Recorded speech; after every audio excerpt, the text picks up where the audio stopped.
Vous êtes une entreprise, un particulier ou un club d'investissement? Vous recherchez une SGI active pour vous accompagner dans vos décisions d'investissement sur la bourse régionale? Les conseillers privés de NCA Finance sont à votre disposition pour vous assister en vue de maximiser la performance de vos investissements. En souscrivant à NCA Compte Titre, vous optez pour une épargne dynamique, quel que soit votre capital initial. Contactez-nous au +225 20 20 06 79 ou sur les réseaux sociaux. NCA Finance, engagé pour rentabiliser vos investissements. Bonjour Christ, comment allez-vous? Nous sommes impatients d'entendre votre point de vue sur l'évolution du marché cette semaine. Bonjour Alexis, très bien merci. La BFM a été plutôt stable sur la semaine avec des indices BFM 10 et BFM Composite fluctuant légèrement. En effet, l'indice BFM 10 est passé de 206,61% à 206,55 points, soit un faible repli de 0,03%. Et l'indice BFM Composite, pour sa part, a progressé légèrement de 0,07% à 223,62 points contre 223,47 points la semaine dernière. En termes d'événements à mettre en avant cette semaine, nous avons premièrement le fractionnement du titre BOA Mali qui sera effectif le 22 décembre 2017 avec un rapport de 5 actions nouvelles pour une action ancienne. Les publications des rapports d'activité au troisième trimestre de 5 entreprises, à savoir Filtissa Côte d'Ivoire, BOA Côte d'Ivoire, Bolloré Africa Logistique Côte d'Ivoire, BCC et SICAP Côte d'Ivoire. Et dernièrement, la publication d'un communiqué de NCA Banque Côte d'Ivoire.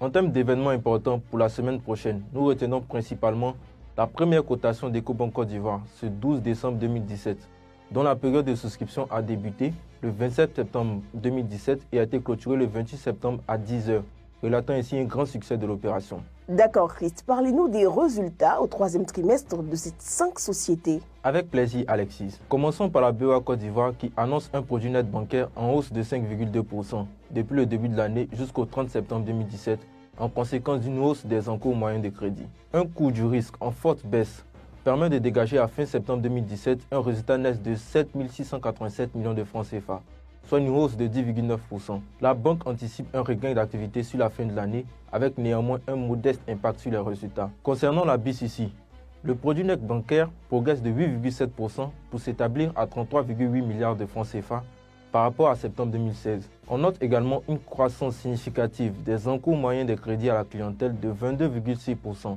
et des dépôts de la clientèle de 6,8% sur la même période. Au final, le résultat net ressort bénéficiaire de 8,71 milliards, en légère hausse de 3,5% par rapport à septembre 2016. La société Bolloré Africa Logistique Côte d'Ivoire a elle aussi connu une hausse de son chiffre d'affaires de 6% et une hausse de 30% de son résultat net. Cette tendance observée devra se maintenir sur la fin de l'année. Pour la SICAB, il ressort des résultats une augmentation de 13,9% de son chiffre d'affaires par rapport à la même période en 2016, suite à la reprise de certains projets d'investissement public et à la hausse constatée sur les matières premières.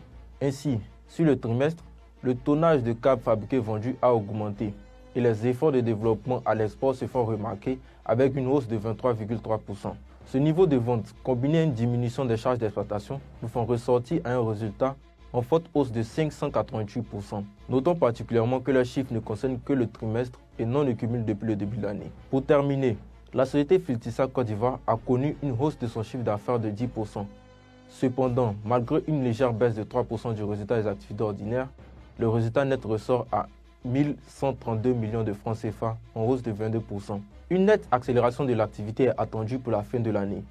Notons comme information complémentaire qu'elle a procédé à son assemblée générale extraordinaire le vendredi 8 décembre 2017 et prévoit de distribuer un dividende complémentaire net de 1200 francs par action. Il est aussi annoncé un fractionnement de l'action avec un rapport de 4 actions nouvelles pour une ancienne. Merci Chris pour ces éclaircissements. Qu'en est-il du communiqué de NCA Banque Côte d'Ivoire? Pour ce qui est du communiqué, le groupe NCA a officialisé la prise de contrôle de l'établissement bancaire dénommé Diamond Bank SA, filiale du groupe nigérien Diamond PLC. Diamond Bank SA exerce ses activités principalement au Bénin et à travers 3 succursales en Côte d'Ivoire, au Sénégal et au Togo. Le consortium d'achat composé de Manzi Finance SA, NCA Banque Côte d'Ivoire et NCA Vie Côte d'Ivoire a acquis 97,07% du capital social, avec respectivement 72,07% pour Manzi Finance, 5% pour NCA Vie Côte d'Ivoire et 20% pour NCA Banque Côte d'Ivoire. Le dénouement de l'opération est intervenu le vendredi 24 novembre 2017. Cette opération va permettre l'expansion du pôle banque du groupe NCA à travers la sous-région qui est désormais présente dans 5 pays. Il faut noter qu'en ayant une participation de 20% dans Diamond Bank SA, NCA Banque Côte d'Ivoire bénéficiera aussi de ces résultats. Ce qui veut dire aussi que les investisseurs qui ont la valeur NCA Banque en portefeuille bénéficieront de cette acquisition à moyen et long terme. Merci Chris pour toutes ces informations et on vous retrouve avec beaucoup de plaisir la semaine prochaine.